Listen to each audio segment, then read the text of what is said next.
La vente de l'Olympique de Marseille à l'Arabie Saoudite ne présente rien de concret pour un consultant marseillais qui insiste sur le fait que Frank McCourt n'est peut-être pas parfait, mais qu'il accomplit son travail et investit sur le long terme.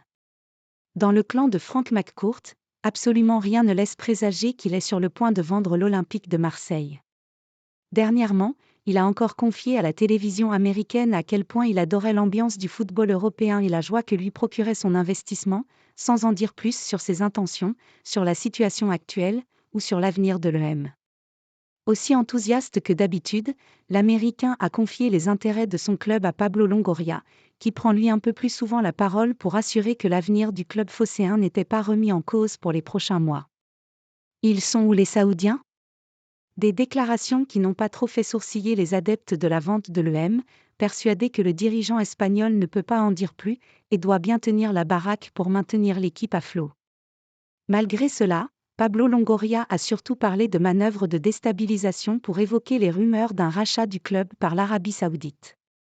Si plusieurs sources ont déjà évoqué cette possibilité, absolument rien ne laisse présager d'une telle issue prochaine.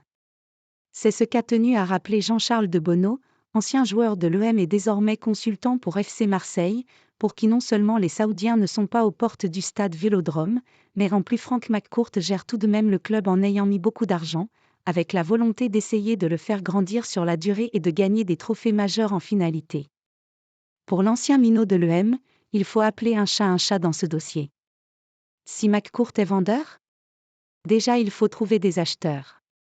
Il faut arrêter de dire que l'Arabie Saoudite est toujours derrière le club. C'est clair et net que non. L'Arabie Saoudite n'est pas derrière l'Olympique de Marseille.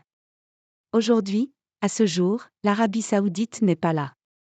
McCourt, il veut conserver l'EM car il a déjà mis 500 millions d'euros. Pour moi, c'est une bonne raison.